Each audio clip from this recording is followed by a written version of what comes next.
In my opinion, a part of why Amazon is so great is because there is a huge reviewer base of customers.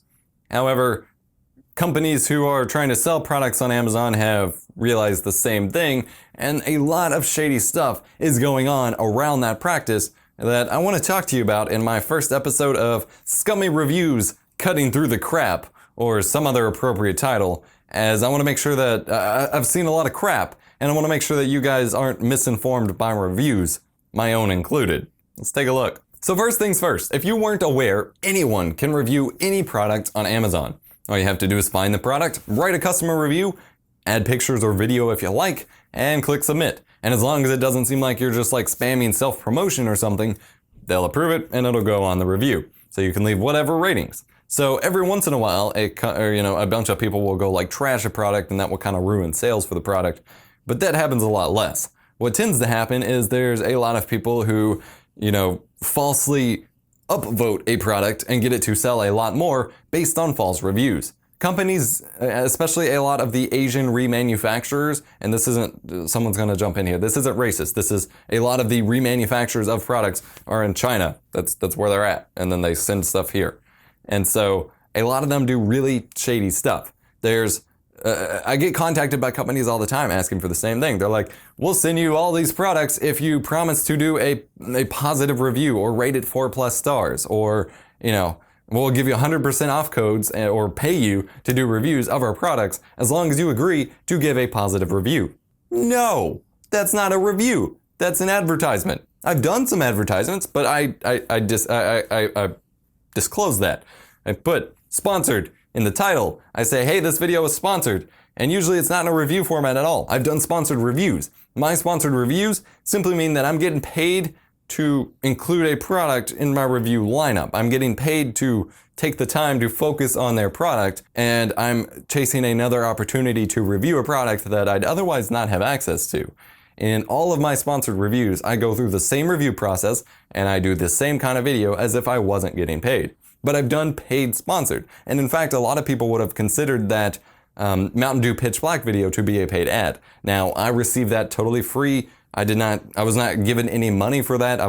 The box just showed up at my door, so I wanted to make a video since I've not gotten anything like that.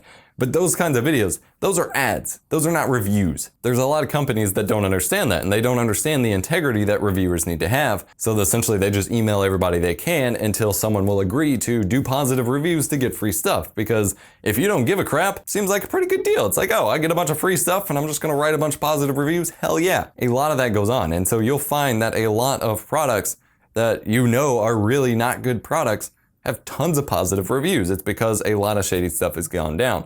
An example of this, that a Funta $17 or $18 gaming headset I did a review of, it had a lot of 5-star reviews, and one of them said, it's the best headset I've ever used. I'm sorry? Unless you've only used those 98-cent earbuds I did in my earbud challenge, there's literally no way in hell that's the best headset you've ever used. That is a blatant lie.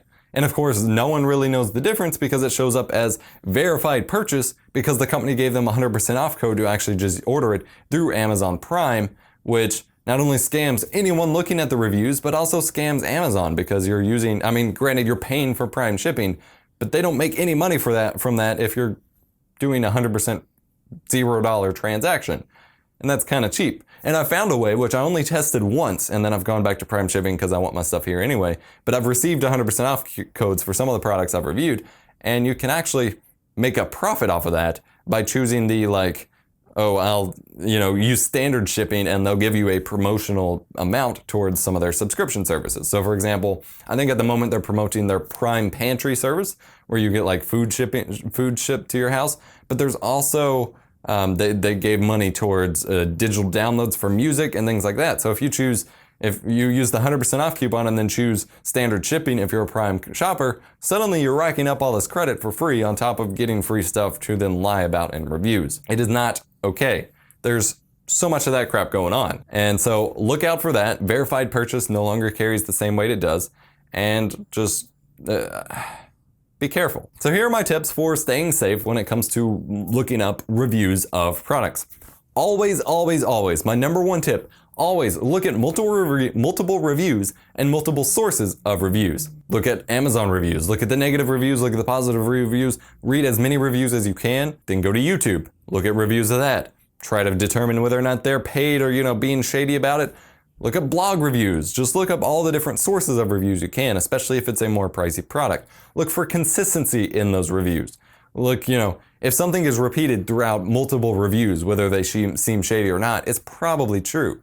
Like, say a lot of people say this headset is really, really comfortable, but then their opinions vary on everything else, then in all likelihood that headset's pretty damn comfortable. Take all reviews with a grain of salt in the first place, of course, and look for specific concerns. If you're worried about something, say the sound quality or the comfort, look for as many reviews as you can that touch on those subjects and read what they have to say about that and kind of ignore the other stuff. Look at both 5-star and 1-star reviews. A lot of people say only read the negative reviews. That's as bad as only reading the 5-star reviews, because people more often review a product when they want to complain about it. And so only reviewing negative reviews is not going to really give you anything. And lastly, check reviews of the actual sellers themselves. What do they say about the shipping, the quality of the packaging, the things that focus on the actual experience with the seller. That can give you a bit more insight into how legit the other videos are, or reviews are as well. I hope this helps you out. If it did, be sure to smash the like button. I just want to clear the air on a lot of this because I am totally not okay with a lot of the stuff that goes on in reviews nowadays. So leave me a like, comment down below with what you think if you have any thoughts on all of this, and otherwise, I'll catch you in a future video. My name's EposVox. Don't fall for review scams, please.